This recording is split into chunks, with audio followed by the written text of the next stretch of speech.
Assalamualaikum warahmatullahi wabarakatuh. Selamat siang, salam sejahtera untuk kita semua. Yang kami hormati Ketua Bawaslu Kabupaten Jepara beserta para anggota, Koordinator Sekretariat beserta seluruh jajaran, serta sahabat-sahabat Bawaslu dimanapun Anda berada. Bagaimana kabarnya hari ini? Semoga kita semua dalam keadaan sehat dan tetap semangat. Sahabat Bawaslu, pertemuan kita hari ini terasa sangat istimewa karena kita baru saja memperingati Hari Kartini. Nah, jika kita berbicara tentang Kartini, maka ingatan kita akan tertuju pada satu daerah bernama Jepara, tempat di mana gagasan besar tentang emansipasi dan perlindungan hak-hak perempuan bermula. Sangat relevan dengan semangat tersebut, hari ini bersama saya Muhimmatunisa dalam forum atensi analisis tentang regulasi, kita kedatangan narasumber yang sangat istimewa, yang sangat luar biasa dari Yayasan Perempuan Mandiri Jepara, yaitu Ibu Srihana. Apa kabar Ibu? Alhamdulillah baik. Untuk Yayasan Perempuan Mandiri Jepara ini pernah mengadakan kerjasama atau MOU dengan Bawaslu Jepara terkait dengan pengawasan partisipatif dan sosialisasi berbasis gender ya Ibu ya. Baik, jadi kehadiran Ibu Hana ini seolah membawa pesan bahwa perjuangan untuk melindungi hak perempuan tidak boleh berhenti pada literasi saja, melainkan harus masuk ke dalam sistem hukum kita. Oleh karena itu, diskusi kita kali ini akan membedah secara dalam sebuah tema yang krusial, yaitu efektivitas penegakan hukum pemilu dalam melindungi perempuan. Kita ingin memastikan bahwa ruang demokrasi bukan hanya ramah bagi perempuan sebagai pemilih, tetapi juga memberikan jaminan perlindungan hukum yang tegas bagi perempuan, apakah sebagai aktor politik maupun penyelenggara. Mari kita bedah apakah regulasi kita ini sudah cukup untuk menjadi perisai bagi kaum perempuan, ataukah masih ada celah yang harus kita kawal bersama.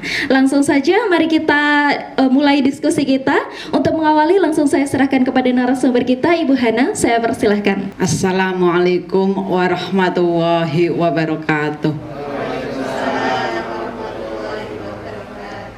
Yang kami hormati Bapak Ketua Komisioner Bawaslu beserta seluruh anggotanya, dari sekretariat yang kami hormati Bawaslu serta seluruh staf atau anggota yang berbahagia.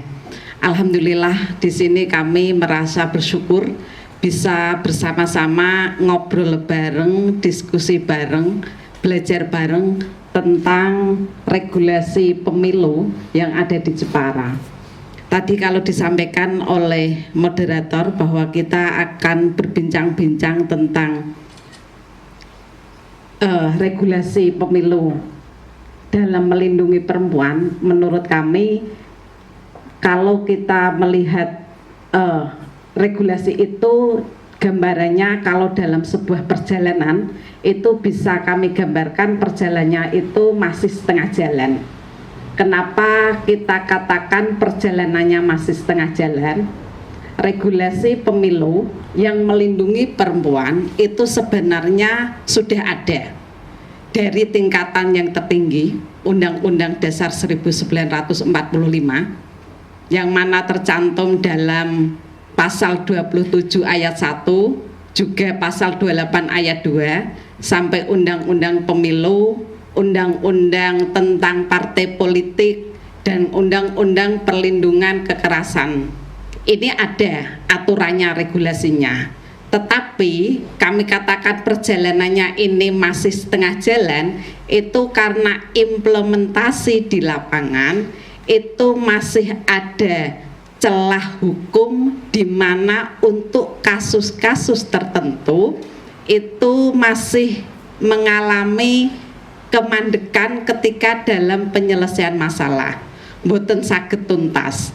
Ini karena mungkin dalam pemahaman interpretasi dari undang-undang yang ada itu masih berbeda-beda, atau mungkin penerjemahan yang lain yang memang tidak bisa diterapkan dalam praktek di lapangan. Jadi kalau kita berbicara tentang bagaimana efektivitas Bawaslu di dalam penerapan undang-undang ini untuk perlindungan perempuan, itu sebenarnya ya sudah jalan sih, maaf kalau kita berbicara ya analisannya sudah jalan, tetapi memang perjalanannya itu ya tadi belum maksimal gitu. Bagaimana hubungan dengan Bawaslu, dengan pengawas Bawaslu dengan kita sebagai pemantau ya, pemantau itu sebenarnya sangat urgent sekali di sini. Sangat penting. Kenapa sangat penting? Karena dengan adanya kerjasama yang baik antara Bawaslu dengan pemantau pemilu, itu nanti penyimpangan di lapangan akan bisa tereliminir. Jadi yang kedua, bisa juga dengan adanya kerjasama yang baik, boten bisa juga memang ya, itu meningkatkan kepercayaan dalam masyarakat tentang hasil pemilu itu sendiri. Mungkin untuk pengantarnya seperti itu. Okay. Baik Ibu, terima kasih. Tadi juga disampaikan untuk regulasinya sebenarnya sudah ada, namun untuk implementasinya itu dirasa kurang maksimal. Mungkin bisa dijelaskan atau mungkin diberi contoh, karena kita mungkin gambarannya masih belum begitu jelas seperti apa penyimpangan yang kurang maksimal tersebut, Ibu. Oke. Contoh yang ada, kita ambil contoh di Jepara yang ini sudah terjadi.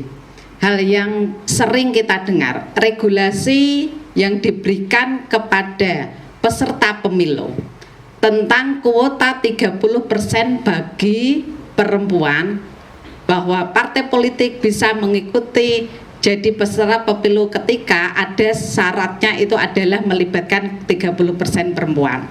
Secara administrasi it's okay, mungkin lumayan jalan gitu secara kualitatif, tetapi secara kuantitatif secara kuantitatif itu lumayan, tetapi secara kualitatif dan secara perlindungan yang lebih dalam itu masih sangat rendah sekali.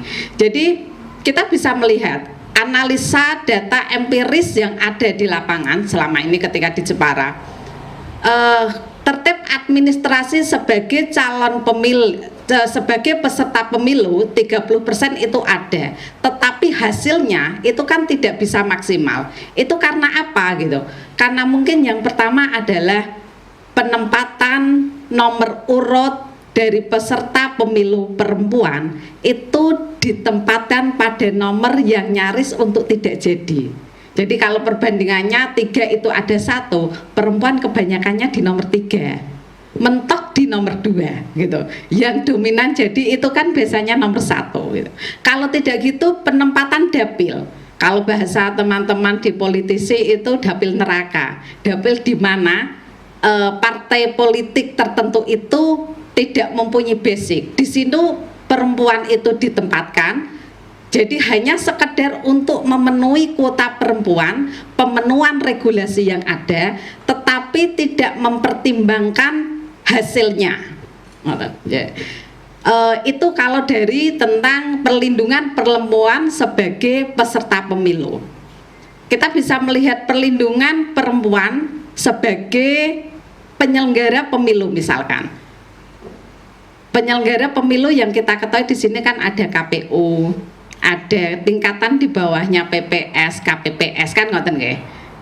Kalau kita melihat fakta empiris yang ada di Jepara gitu, perjalanan anggota KPU dari pertama KPU ada ketika pemilihan langsung, kalau tidak salah tahun 2004 nggih, 2004. Itu kan anggota KPU tidak ada perempuan. Leres napa mboten? Ingat napa mboten?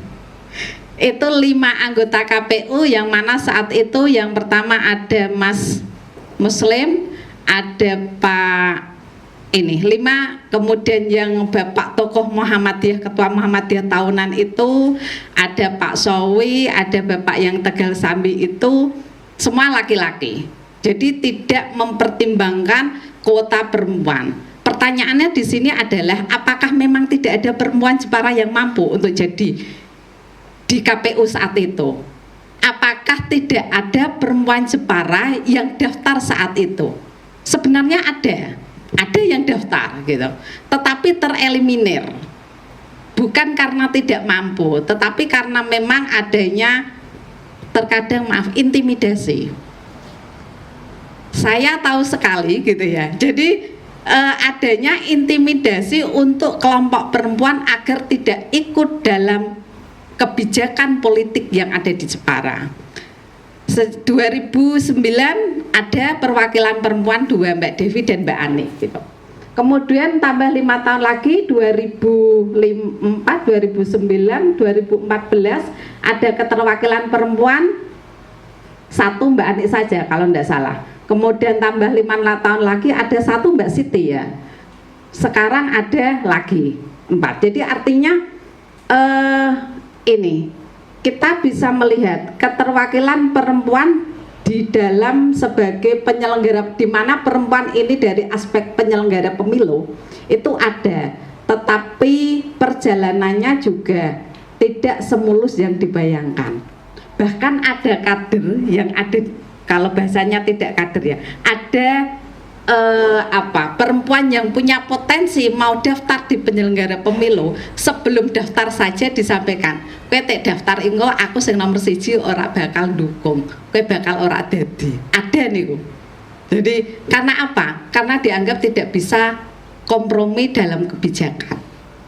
Itu di Jepara, saya sampaikan, itu betul gitu.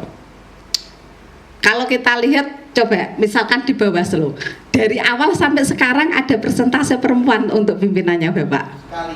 Sekali. 2000 Ida itu. Oh, Mbak Ida. Nah, itu kan kita bisa melihat bagaimana keterlibatan perempuan di dalam politik ini gitu.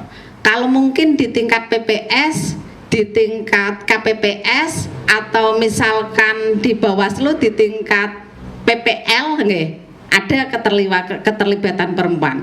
Dari analisa yang dilakukan oleh YPMJ, persentase perempuan di Bawaslu juga lumayan lebih sedikit dibanding dengan di penyelenggara pemilu di PPS KPPS. Nah, Ya. Baik Ibu, tadi kan kalau dari sisi regulasi sebenarnya sudah memfasilitasi, namun pada realitanya itu mungkin stigma ya Bu ya, stigma yang mungkin muncul itu perempuan dianggap kurang mampu, padahal itu perempuan memiliki kemampuan yang sama dengan laki-laki, kesamaan gender begitu Bu. Apakah ada faktor-faktor yang mempengaruhi gitu Bu? Kira-kira kenapa kok stigma itu bisa muncul gitu? Apakah atau kira-kira hal apa yang bisa dilakukan untuk menghilangkan stigma tersebut mungkin Bu, agar perempuan mendapatkan kesempatan yang sama dengan laki-laki yang setara seperti itu? Kalau kita tidak bisa menafikan ya adanya stigma atau kekerasan terhadap perempuan gitu. Kekerasan dalam hal ini bukan kekerasan fisik nih. Kalau terutama di dalam pemilu itu kami melihat kekerasan itu lebih pada kekerasan verbal. Nomor 1. Jadi ketika ada perempuan mau maju, itu terkadang ada penyampaian, alah cawe wedok kok ape dadi pimpinan, ape dadi opo. Mending neng buri, mending rumati anak, mending rumati bojomu. Bahkan terkadang kekerasan digital itu diekspor dalam media sosial, karena sekarang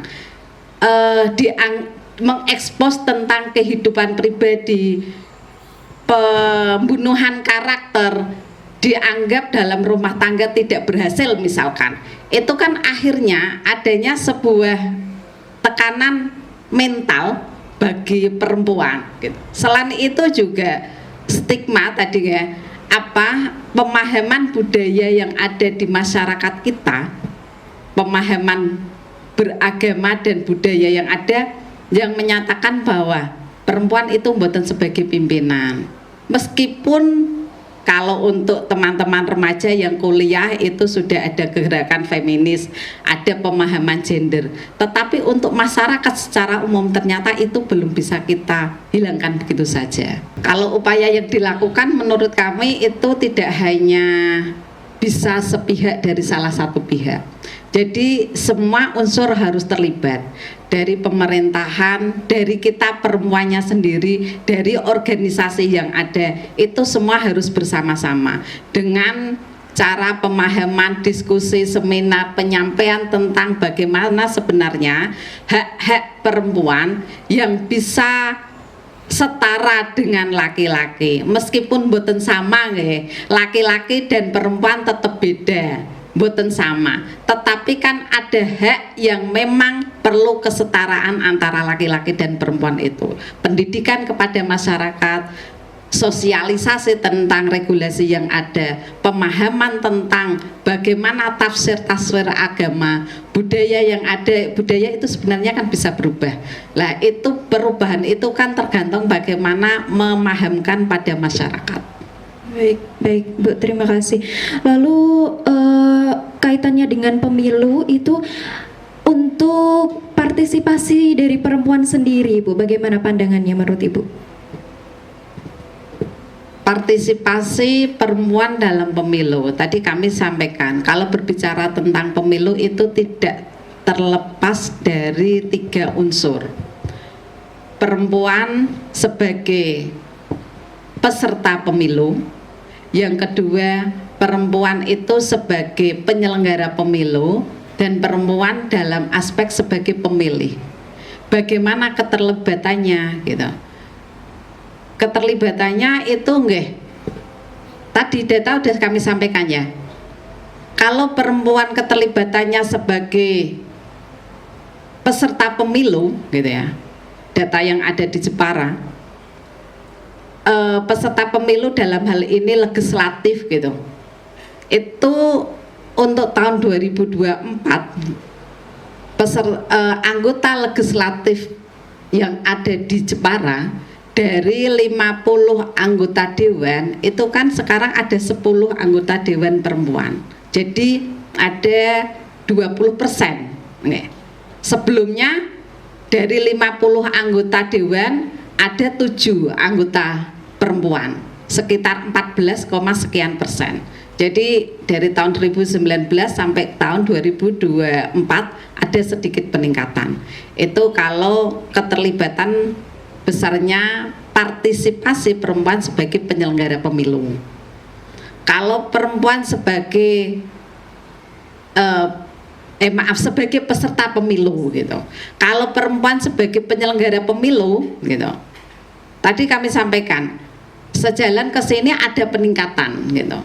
Tetapi peningkatan ini menurut kami tidak kurang maksimal, kurang signifikan, perlu ditingkatkan gitu. Kalau sebagai peserta, keikutsertaannya saya belum melihat data nggih. Sebagai peserta, sebagai pemilih gitu. Itu kan harus melihat data. Berapa persen perempuan yang ikut aktif di dalam nyoblos memberikan haknya di dalam pemilu. Cuman di sini ada pemahaman. Ada sebuah stigma pemahaman perempuan itu kalau sebagai pemilih gitu ya, biasanya akan mudah suaranya bisa dibeli hanya dengan sembako, bisa dibeli dengan hanya uang mungkin 50.000. Itu yang ada di masyarakat gitu. Jadi ini sebenarnya kan termasuk kekerasan secara ekonomi gitu yang diberikan kepada perempuan. Jadi itu real gitu, real yang ada di masyarakat. Jadi kalau terkadang suara perempuan itu kan dominan, pemilih perempuan itu dominan. Wis mlebu ning pengajian, ibu-ibu diparingi kerudung langsung, oh nggih kan ngoten leres napa mboten? Atau diparingi minyak goreng gitu. Para caleg-caleg pun nemat sampai direwangi tukaran ambekan garwane. Ngoten, itu yang ada di masyarakat kita.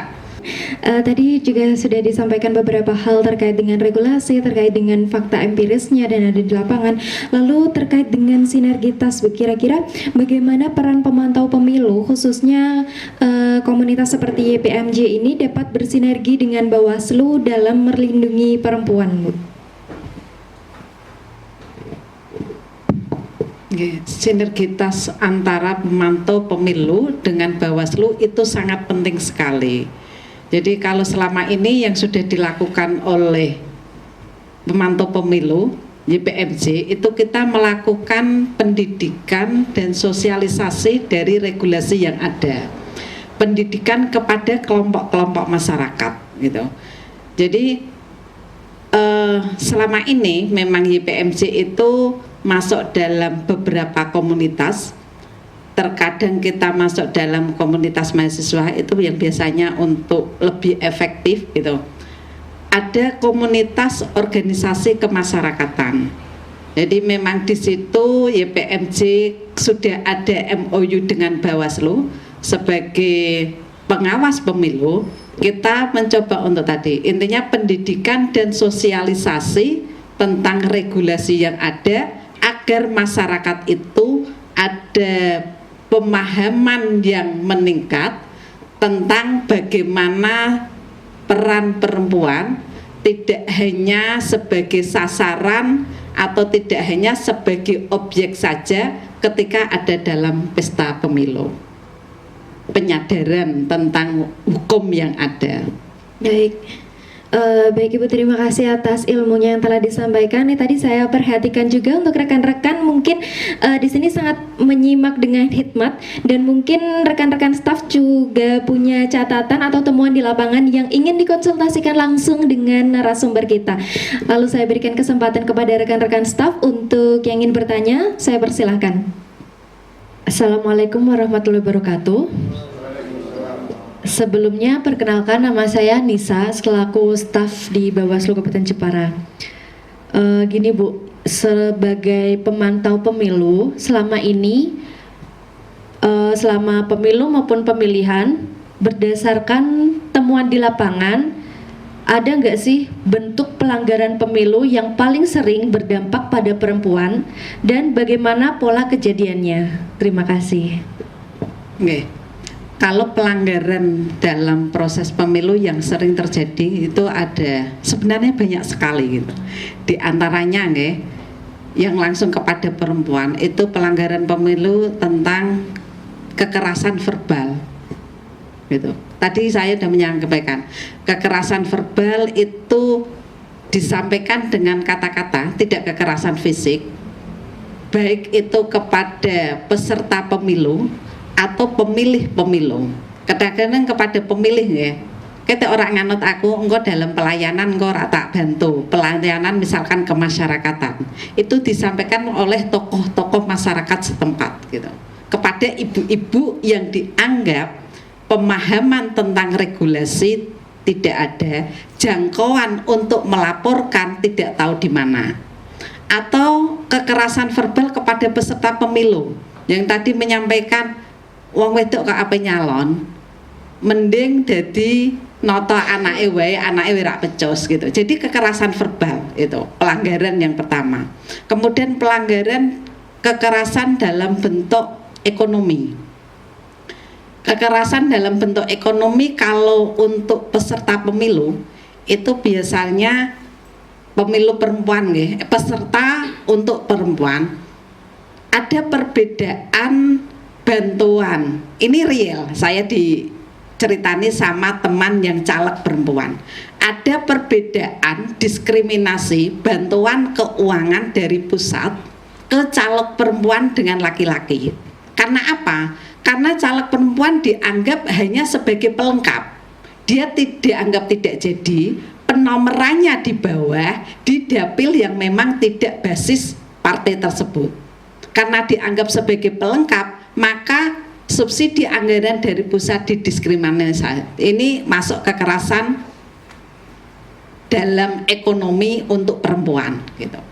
Kemudian kekerasan yang bersifat digital, karena ini masa digitalisasi jadi itu sering misalkan ada eksplor pada kondisi perempuan itu sendiri, bahkan sampai pembunuhan karakter, membahas tentang kehidupan pribadi yang seharusnya itu tidak secara etika itu kan tidak perlu gitu. Nah, kekerasan terhadap perempuan ini kami anggap kekerasan yang berbasis kekerasan dalam pemilu yang merupakan bias gender. Itu sering dan memang paling banyak terjadi saat pemilu terhadap perempuan, di mana memang perempuan itu dirugikan gitu. Terutama untuk tadi sebagai peserta pemilu. Kalau kekerasan ekonomi untuk pemilih gitu ya, untuk pemilih itu biasanya alah ibu-ibu itu suaranya iso dituku hanya dengan uang 50.000 gitu, atau suara ibu-ibu bisa dituku hanya dengan minyak 1 liter gitu. Lah itu kan sudah menafikan, menurut kami itu termasuk kekerasan ekonomi gitu, untuk suara dijual dengan hanya gitu uang 50.000 atau sembako gitu. Bahkan ketika mau nyalon sendiri, tadi saya mau cerita agak terputus gitu. Ketika mau nyalon sendiri itu sudah mengandung kekerasan menurut saya gitu. Saya tadi sempat, ya ini yang terputus. Setiap ada pemilu, saya itu sampai kemarin 2024 ditawari partai untuk nyalek gitu. Sebagian besar dari partai yang nawari itu menyampaikan untuk memenuhi kuota perempuan. Saya sampaikan kalau untuk memenuhi kuota perempuan saya dicalonkan, mending saya tidak, karena itu hanya sebagai tabel butoh saya. Saya sampaikan itu. Jadi perempuan itu di sini kesannya hanya sebagai pelengkap gitu. Untuk dalam pemilu ini lah, itu kategori kekerasan kalau menurut saya. Ngoten nggih? Nggih.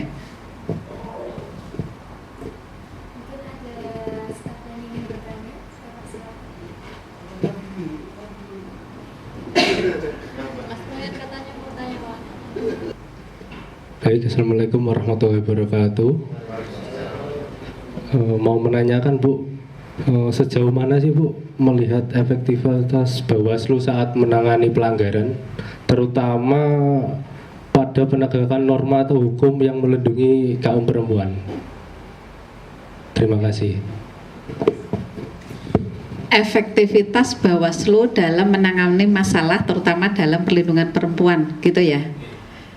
Tadi kami sampaikan, maaf nyun sewu nggih, kalau penanganan masalah Bawaslu itu saya lihat sudah ada, tetapi kalau efektivitasnya itu masih kurang maksimal. Karena apa? Untuk kasus-kasus tertentu ini tidak apa-apa nggih? Tidak apa-apa. Untuk kasus-kasus tertentu terkadang itu masalah baru berhenti di tingkat pelaporan dan mungkin tidak bisa penanganan secara maksimal itu karena pelaporan tidak diikuti dengan bukti-bukti yang lengkap yang bisa untuk masuk kepada penyelesaian dengan jalur hukum. Jadi dari sini perlu PR yang besar bagi kita, baik mungkin pengawas atau pemantau ya. Kalau memang kita ada keinginan bahwa kualitas penanganan masalah yang muncul di pemilu itu bisa lebih maksimal, pemilu itu bisa berjalan dengan baik, maka posisi Bawaslu yang awalnya sebagai pengawas pemilu, di sini hanya sebagai pengawas pemilu sing sifatnya untuk menyelesaikan masalah, menerima masalah itu bisa bergeser pada Bawaslu juga melindungi kasus-kasus sampai penyelesaian masalah sampai selesai. Jadi ada sedikit pergeseran, tidak hanya menampung masalah yang ada, tetapi juga mendampingi pada persoalan sampai selesai. Jadi pertanyaannya di sini, kalau mendampingi masalah sampai selesai adalah solusinya bagaimana? Mungkin kan gitu. Yang harus ada ketika ada penampungan, ada pelaporan masalah, itu ada pendidikan kepada masyarakat, diikuti dengan bukti-bukti yang lengkap yang bisa mendukung untuk penyelesaian masalah itu. Mungkin demikian. Ngoten nggih? Nggih. Baik, terima kasih Ibu. Lalu untuk sesi berikutnya adalah diskusi dari masing-masing pimpinan. Mungkin ada memberikan masukan, saran atau pendapatnya tentang isu yang kita angkat. Dari Pak Habib mungkin untuk memberikan pandangannya terhadap isu yang kita bawa saat ini, Pak.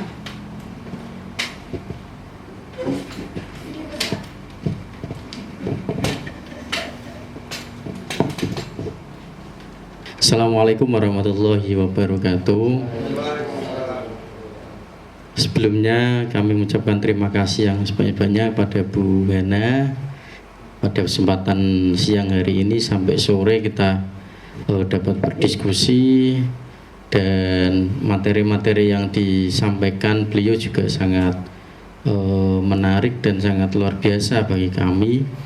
Karena apa, teman-teman semua ya, kita jangan sampai menjadi seorang figur yang berpikir sempit, yaitu melihat sesuatu dari satu sudut pandang, satu kacamata kita saja sebagai Bawaslu, tapi juga kita harus mau mendengarkan dari sudut pandang yang lain, sehingga apa, kedepannya kita menjadi seorang pengawas, kita menjadi seorang public figure ya, karena kita kan sudah menjadi pelayan masyarakat juga kan, bisa memiliki wawasan yang luas.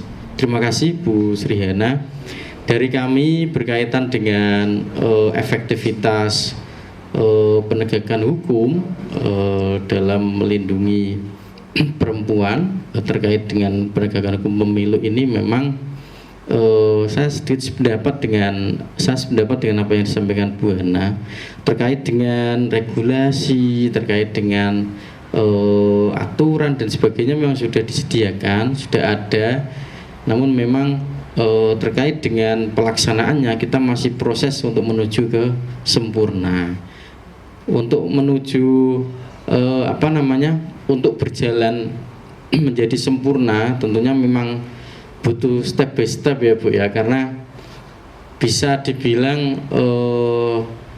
doktrin oleh masyarakat kita, bukan hanya Jepara ya, mungkin umum lah di Indonesia itu gender ini itu masih doktrinnya masih sangat melekat, bahwasanya perempuan statusnya masih di bawah laki-laki dan sebagainya, seperti itulah. Tapi step by step lah, sedikit demi sedikit kita berjalan ke depan. Saya yakin pasti hal demikian ini akan mulai terkikis, apalagi dengan era yang akan datang. Pemilih kita yaitu mayoritas nanti adalah pemilih Gen Z, kemudian pemilih milenial juga, yang pemilih-pemilih yang sebagian juga sudah besok ada yang masuk yang sudah pemilih Gen Alpha ya, terbaru itu, yang saat ini mungkin masih kelas 3 SMP, besok sudah bisa ikut memilih. Itu juga nantinya akan mulai membantu kita dalam mengkikis dogma terkait atau doktrin terkait dengan gender ini. Selanjutnya berkaitan dengan yang disampaikan oleh pemantik diskusi tadi, bahwasannya peran perempuan itu memang sangat diharapkan, terutama di beberapa sektor ya, tidak hanya di di perannya sebagai lembaga penyelenggara ya, namun juga di peserta pemilu juga ya, kan seperti itu. Bahkan disampaikan ada juga tadi yang harus melengkapi kuota, kalau tidak kuotanya itu juga kami menemukan Bu di beberapa daerah, di beberapa tempat atau di beberapa wilayah juga demikian. Itu seringkali terjadi, istilahnya itu memenuhi kuota parpol agar bisa tetap mendaftar, kan seperti itu. Kalau tidak, itu tidak bisa nanti. Nah di sini tadi juga sempat ada masukan dari Bu Hana ya, sedikit kritikan di penyelenggara juga sebenarnya banyak yang ikut daftar tapi sudah ditakut-takuti ya, biasanya gitu. Dan memang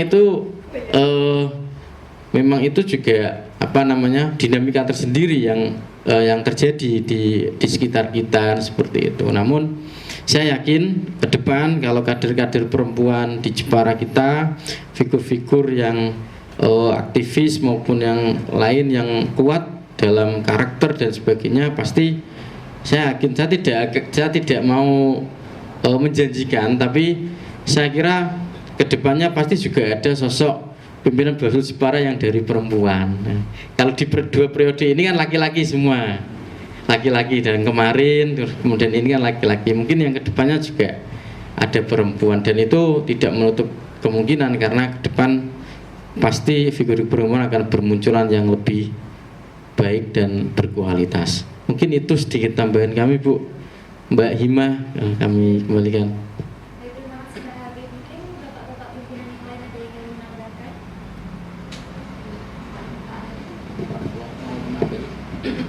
Oke, terima kasih atas waktunya. Assalamualaikum warahmatullahi wabarakatuh. Yang kami hormati Ibu narasumber serta Mbak Hima yang hari ini terlihat sangat ceria. Kita jadi semangat dengar Mbak Hima membawakan acara ini karena semangatnya menular sampai sini. Jadi senang dengarnya menggebu-gebu. Ya. Hari ini kita membahasnya tentang isu keperempuan ya Bu. Jadi bertepatan dengan kemarin kita telah memperingati Hari Kartini yang alhamdulillah kita hidup dan lahir di Jepara sebagai tempat lahirnya Ibu Kartini.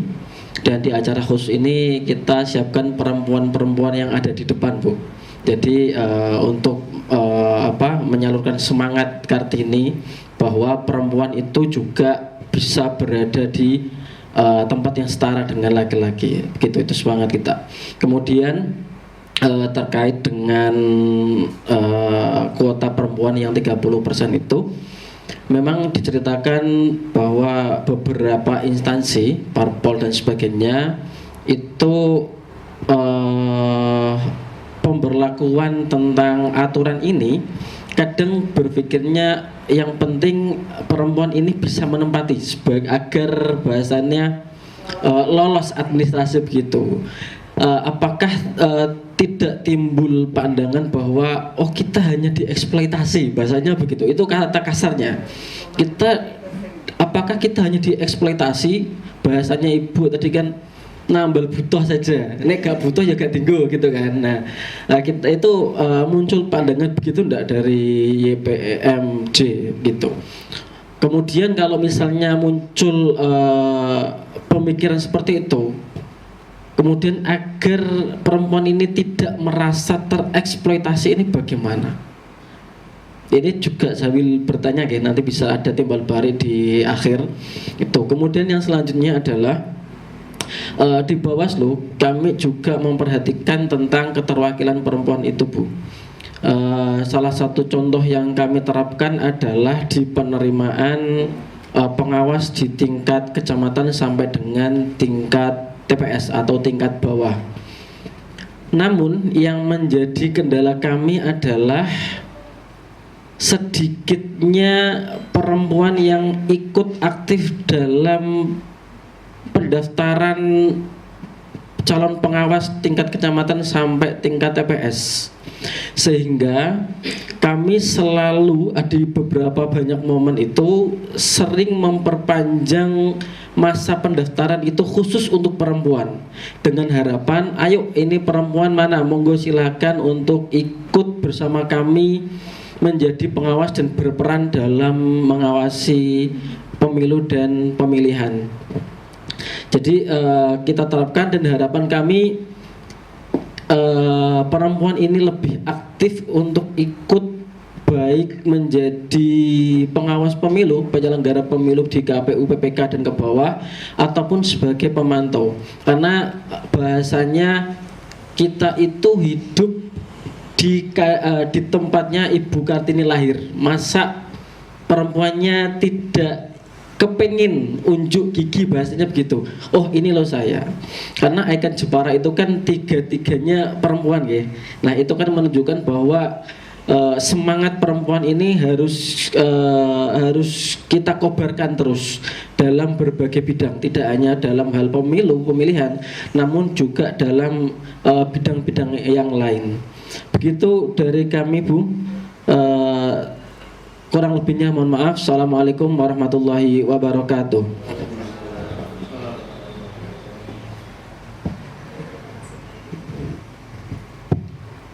Oke, terima kasih. Assalamualaikum warahmatullahi wabarakatuh. Selamat sore dan salam sejahtera untuk kita semua. Yang saya hormati Bu Hana dari YPMG yang berkenan hadir, dan rekan-rekan sekalian pimpinan Bawaslu Kabupaten Jepara dan jajaran sekretariat. Mukadimah dari yang sebelumnya, ada beberapa hal yang menurut saya penting untuk menjadi catatan kita bersama, sebenarnya bukan antar lembaga perseorangan ataupun salah satu lembaga saja. Yang pertama adalah daftar pemilih perempuan di Kabupaten Jepara itu sangat potensial. Rilis terakhir DPPB-nya KPU itu kalau nggak salah seingat saya ada 967.000 sekian daftar pemilih yang ada di Kabupaten Jepara itu. 484-nya itu perempuan, 482 baru laki-laki. Artinya bahwa daftar pemilih di Kabupaten Jepara ini masih didominasi perempuan. Nah, ini kami sangat berharap melalui lembaga-lembaga komunitas-komunitas perempuan untuk bisa bareng-bareng kita menyuarakan tentang pentingnya peran partisipasi pemilih. Entah itu partisipasi untuk memilih maupun partisipasi untuk bersama-sama melakukan pengawasan partisipatif. Itu yang pertama. Kemudian yang kedua, saya sangat mendapatkan informasi yang mungkin beberapa informasi yang belum pernah saya dengar hari ini. Misalnya soal data-data dari teman-teman YPMG terkait dengan hasil kajian teman-teman YPMG, entah itu soal peran perempuan di dalam politik maupun demokrasi di setiap pemilu maupun pemilihan, baik itu di partai politik peserta pemilu ataupun di penyelenggara pemilu. Menurut saya ini sangat penting untuk bisa didokumentasikan melalui riset ataupun melalui tulisan dalam output buku atau apa, sehingga itu bisa menjadi informasi yang diakses oleh publik, sehingga diketahui, oh ternyata di Jepara peran perempuan terkait dengan ini masih kurang, atau misalnya sudah meningkat tapi baru sedikit. Kalau itu kemudian terdokumentasikan dengan baik, maka bisa menjadi rujukan atau referensi bagi mereka yang ingin mengembangkan dengan inovasi-inovasi ala mereka masing-masing, atau paling tidak bisa menjadi bagian dari catatan goresan sejarah yang terdokumentasikan sewaktu-waktu anak cucu kita bisa tahu. Itu yang menurut saya penting untuk didokumentasikan sebagai biar agar tidak menjadi sekedar nyun sewu nggih. Teman-teman pemantau itu kan kadang selesai pemantau yang penting nyerahkan laporan clear ngoten. Tapi ada publikasi yang memang itu diketahui oleh orang banyak. Yang ketiga, saya kira kami sangat berharap sebagai mitra strategis di penyelenggara pemilu kayak YPMG maupun komunitas-komunitas perempuan yang lain untuk bareng-bareng menyuarakan, mengkampanyekan tentang pentingnya peran perempuan di dalam meningkatkan sebuah kualitas demokrasi, tidak hanya dari sisi kuantitas administratif, tetapi harus ada output kualitas yang lebih baik. Saya kira tadi sudah disampaikan bahwa dari pemilu sebelumnya ke pemilu hari ini memang ada kenaikan dari sisi peran strategis perempuan di dalam legislatif di Kabupaten Jepara. Dari 15% menjadi 20% itu saya kira cukup strategis, karena nyun sewu Bu, kalau terpilihnya anggota dewan itu kan memang tidak bisa dipresentase. Artinya begini, anggota dewan yang terpilih harus 30% dari, kan nggak bisa, wong itu yang milih masyarakat kan gitu. Makanya kemudian yang mengatur itu adalah undang-undang pemilu melalui apa? Melalui daftar calon yang telah ditetapkan oleh KPU. Maka kemudian di dalam pendaftaran itu KPU sangat ketat, harus dan wajib sifatnya presentasi 30% kuota perempuan di setiap pendaftaran pemilu. itu saya kira sudah menjadi pentoknya ikhtiar pemerintah dan penyelenggara pemilu dalam konteks untuk tetap mengangkat derajat perempuan di dalam peranan yang sama. Nyuwun sewu soal kemudian sampean melu ya enggo genep-genepi ngono, itu soal konteks selain diserahkan kepada peserta pemilu masing-masing gitu ya. Tapi paling tidak langkah pemerintah dan penyelenggara pemilu dalam konteks untuk menaikkan kualitas peranan perempuan sudah kita ikhtiari di situ. Kemudian itu pun sebenarnya sama dengan hal di penyelenggara pemilu. Di setiap penyelenggara pemilu itu kelemahan kita itu sebenarnya adalah kurang minatnya perempuan di dalam keterlibatan pengawas pemilu. Hasil evaluasi kita di setiap tahun dan setiap penyelenggaraan pemilu itu hampir rata-rata mengatakan mereka enggan daftar pengawas pemilu karena takut resiko. Maka kemudian lebih memilih penyelenggara teknis pemilu gitu. Jadi kenapa mboten nderek Bu daftar pengawas?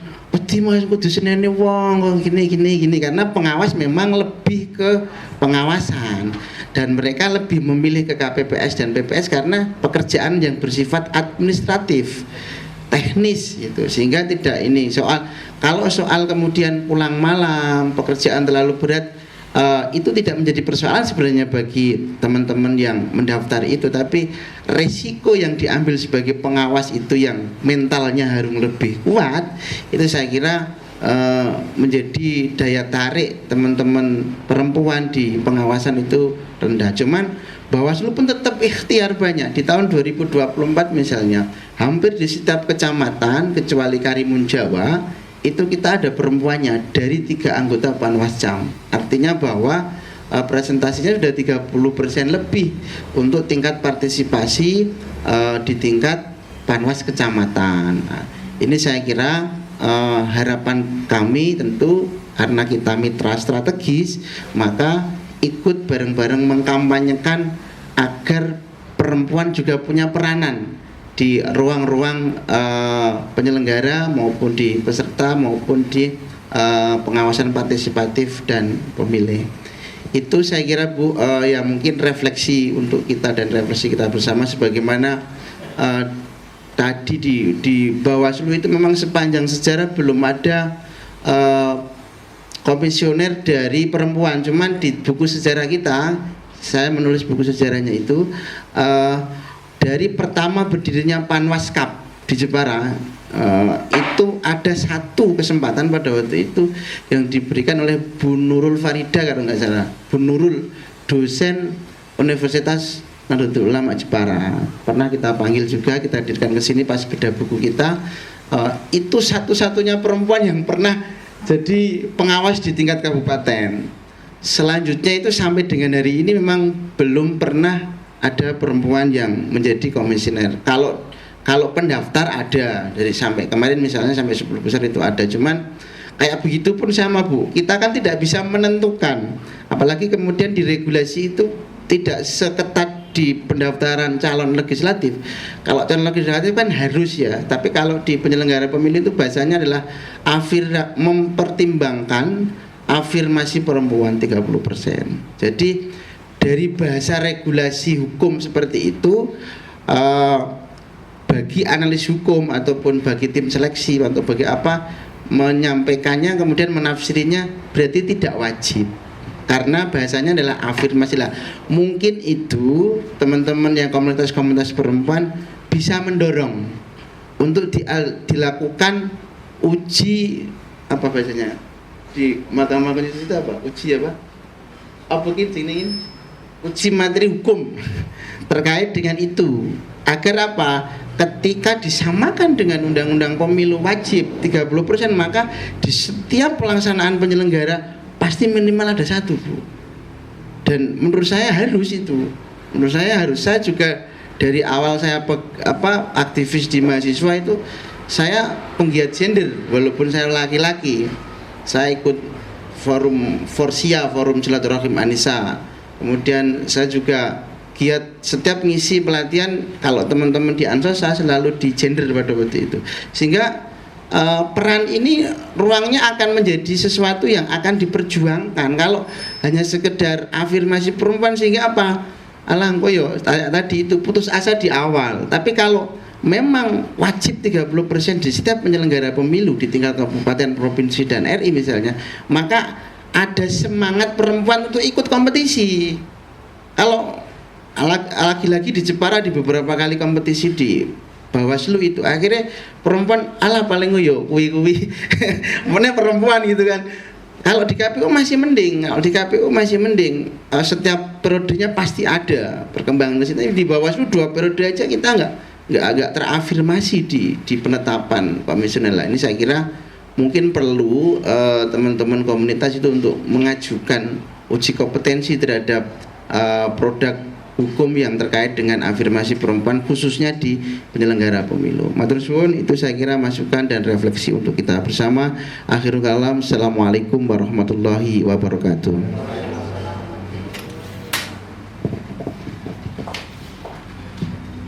Baik, terima kasih disampaikan. Terima kasih kepada Bapak-Bapak pimpinan atas masukan dan refleksi yang diberikan. Mungkin tadi ada sedikit pertanyaan dari Pak Bidin, bisa langsung ditanggapi Ibu, sekaligus memberikan closing statement singkat.